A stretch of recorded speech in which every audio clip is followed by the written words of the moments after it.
නේද? තව පැත්තකින් ගත්තොත්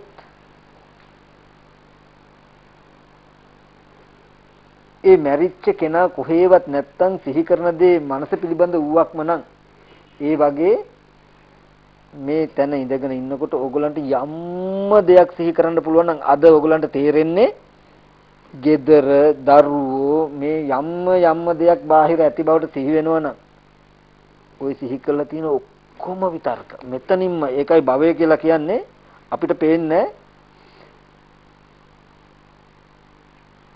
ඔකෙදි තියෙනවා සුකම විතර්ක කුද්දක විතර්ක චිත්තානු පරිවර්තන විතර්ක කියලා මේ විතර්ක බෙදෙන කොටස් වලට සමහර ඒවා හිත එක්කම පෙරලෙනවා පේන්නේ පෙරලෙන දෙයක් එක්කම පෙරලෙන දෙයට යාව පේනවද නෑනේ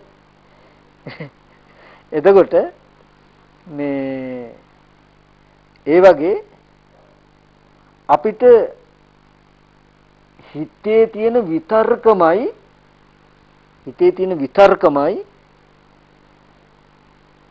අපිට මේ ගෙවල් දොරවල් නැත්තම් අතීතයේ තියෙනවා අනාගතයේ තියෙනවා කියලා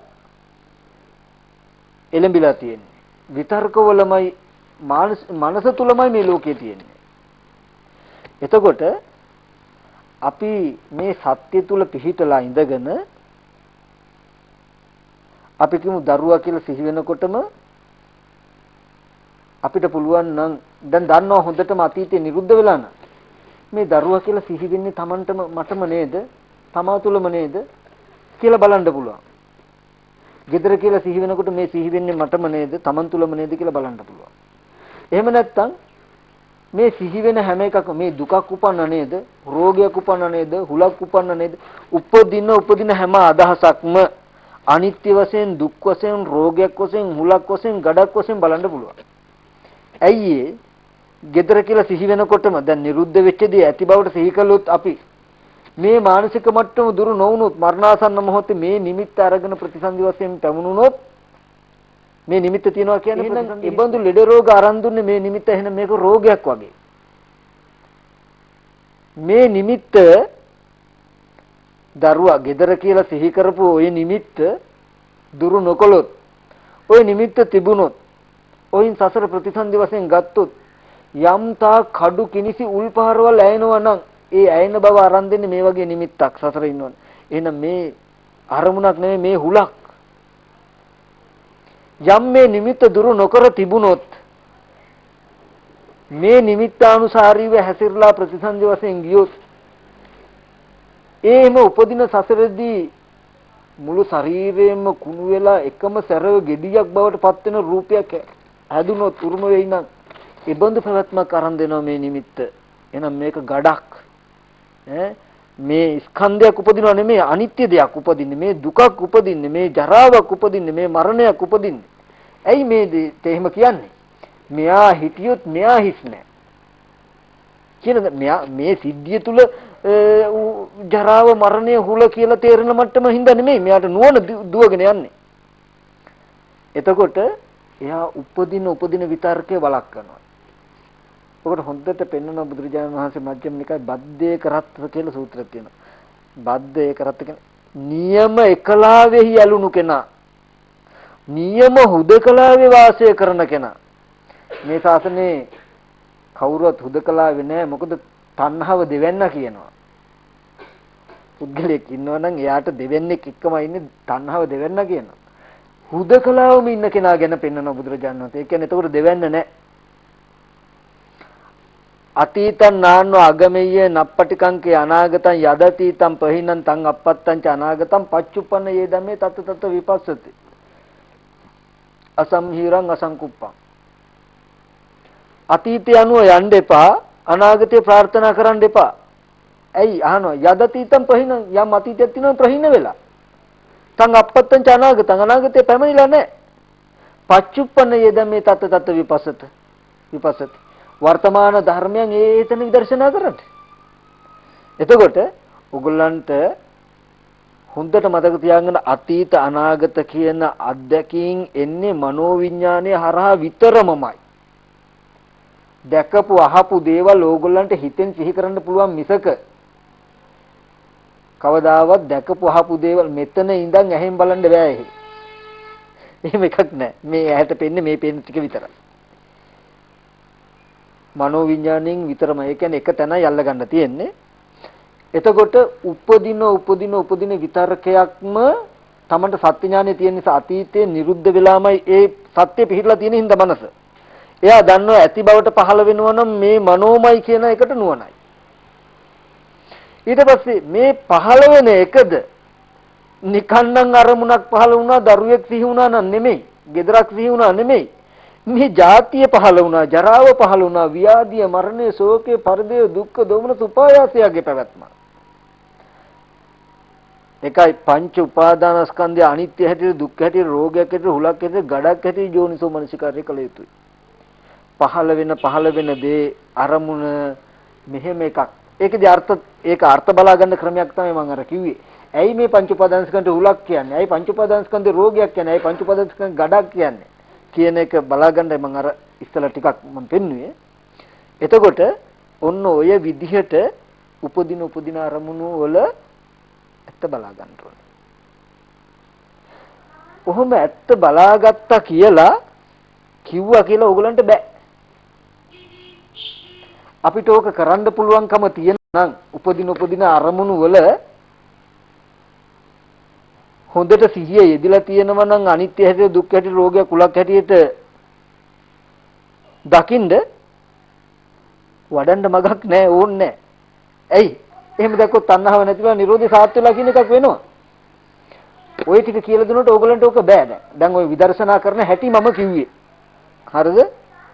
නමුත් මේ ඇත්ත ඒ කියන්නේ ඔయిత වඩා අද අපි ගාව තියෙන කෙලෙස් බලවත්. මේ කෙලෙස් ටික හඳුනා ගන්න. කෙලෙස් කියනකොට අපි මේ කෙලෙස් වල තියෙන කෘත්‍ය ටිකටයි රැවටිලා තියෙන්නේ. කෘත්‍ය ටික කියලා කියන්නේ අපි දන්නවා, අහලා තියෙනවා, ඉගෙන ගන්නවා, කතා කරනවා. ඕග, යෝග, ග්‍රන්ථ, නීවරණ, උපාදාන, ආශ්‍රව, ආශය, අනුසය කියලා. නමුත් අපි අපේ ජීවිතයෙන් හඳුනන්නේ. අපේ ජීවිතයෙන් හඳුනන්නේ. අපි කෙලෙස් ගැන හඳුනනවා නම් කෙලෙස් බව යම් කලක දැක්කොත් කෙලෙස් බව හඳුනාගත්තොත් තමයි කෙලෙස් කියන එක නැති වෙන්නේ. ඒකෙදි මම කිව්වේ අපි කියමු දැන් මෙහෙම ඉඳලා ඕගොල්ලෝ ගෙදර තියනවා කියලා සිහි කරන්න. මේ සිහි කරනකොට මේ සිහි කරන දේ අපිමයි සිහි කරන්නේ. තමාගේ මනස තුළමයි මේක පහළ වෙන්නේ කියලා නොපෙන්නෙන ගතිය තමයි කෙලෙස් කියන්නේ. සිහි කරන බව නෙමෙයි කෙලෙස් කියන්නේ. සිහි කරන දේ තමා තුළමයි හටගත්තේ කියලා නොපෙන්නෙන ගතියටයි අවිද්‍යාව කියන්නේ. ආශ්‍රව කියලා කියන්නේ නෑ බහැර එහෙම ගියක් තියෙනවා කියන ගතිය පෙන්වන එකටයි ආශ්‍රව කියන්නේ.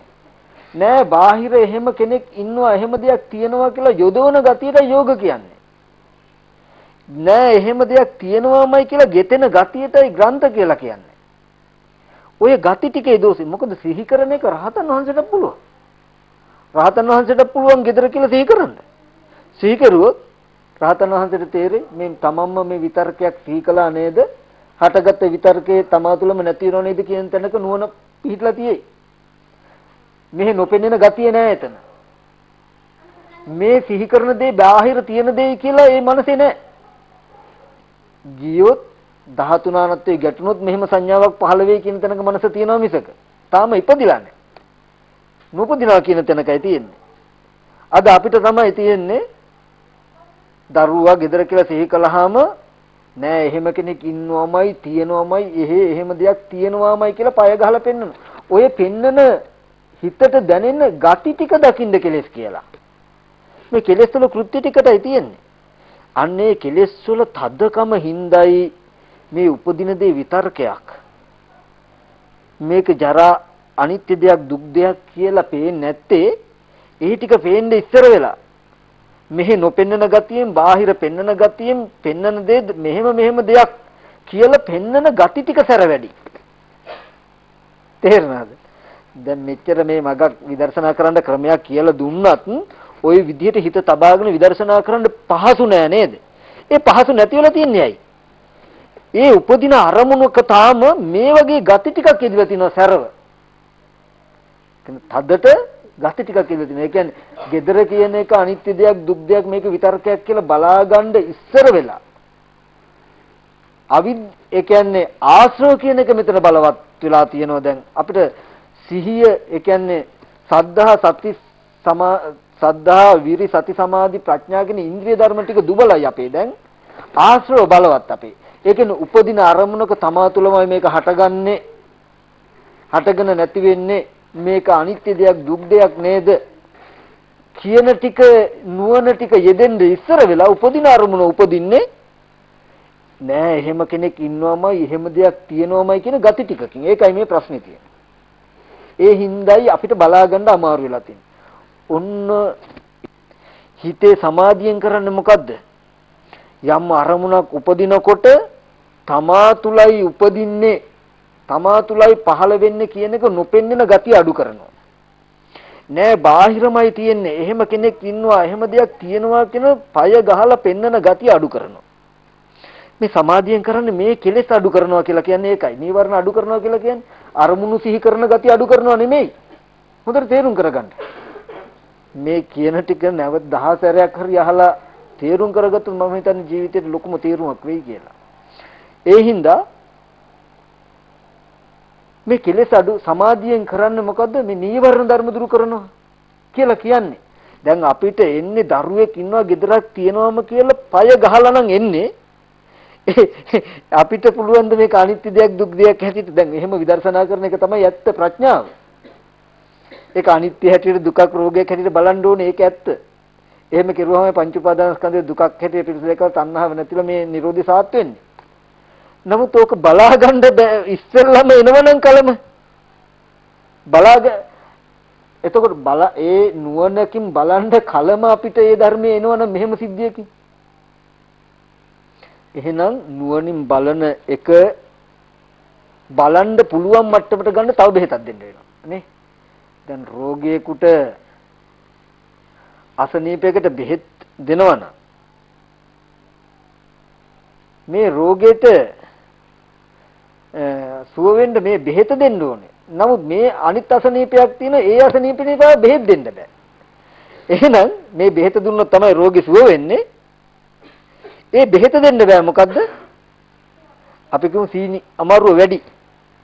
දැන් ඇත්තටම තියෙනවා ඔළුව එකක්ම හොඳ වෙන්න බෙහෙතක් දෙන්න ඕනේ. ඒ බෙහෙත දෙන්න බෑ සීනි අමාරුව. කියන්නකො. ඒ හින්දා දැන් මෙයාට ඉස්සෙල්ලා බෙහෙතක් දෙන්න නම් මොකේද? සීනි අමාරුව සීනි ටිකක් අඩු වෙන්න. ඒ අඩු වෙන්න දෙන්නේ අර ඔළුව එකක්කට බෙහෙත් කරනවා නෙමෙයි. ඔළුව එකක්ම හොඳ වෙන්න දෙන බෙහෙත අල්ලන මට්ටමට ගන්න. අපි ඉන්දුනිල් මහත්තයා ඉන්නවා කියයි ඒක සම්බන්ධ නේද? එතකොට ඊට පස්සේ ඔන්න බෙහෙත් දෙන ඔළුව එකක්මට. ඒ වගේ දැන් විදර්ශනාව කියලා දුන්නා. ඒකත් ඒ දෝරුතු දෙන්නේ. මේ සත්‍ය එකින් එක කියලා අන්තිමට මාර්ග සත්‍ය බලන්න ඕනේ හැටිත් කියලා දෙනවා. ඒද බෑ තව වරුතු දෙන්නේ අපේ ජීවිතේට. එච්චර සැරයි මේ අරමුණු. ආයි නිකන් නම් හිතන්න එපා. ඊට පස්සේ ඒ අරමුණු බලා ගන්න පුළුවන් මට්ටමකට මනසපත් කරලා දෙන්න දෙයක් තව අල්ලලා දෙන්න උනා.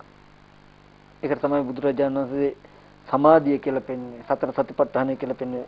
වායාම සති දෙක පෙන්වන්නේ මේ සමාධිය වැඩෙන්න. ඒකායනෝයම් භික්ඛවේ මග්ගෝ සත්තානං විසුද්ධිය. ශෝක පරිද්දවානං සමතික්කමය දුක්ඛ දෝමනසානං අත්තංගමය ඥාය සදිකමය නිබ්බාන පච්චිකේ යදිදං චත්තාරෝ සතිපට්ඨාන. ඔය ටික කියපු කෙනාට කියලා දුන්නා මේ ටික මේ එකම මගයි ඒකායනෝයම් භික්ඛවේ මග්ගෝ. මොකටද? සත්වයන්ගේ පිරිසිදු බව ඇති වෙනවා නම් ඇති වෙන්න. ඔය ශෝක කරන හඬන විලාප දෙනවා නම් ඒව නැති වෙන්න. ඔය තියෙන දුක් දුම්නස් නැති කරන්න. අර නිරෝධයක් තියෙනවා නම් ඒක සාත් කරගන්න එකම මගයි තියෙන්නේ. කිව්වේ ඇයි? මේ සිහිය පිහිටුවීම. මේ සිහිය පිහිටුවාගෙන හිතේ සමාධි ගතිය අඩු නොවුනොත් විදර්ශනා කරනවා කියන එකක් බෑ.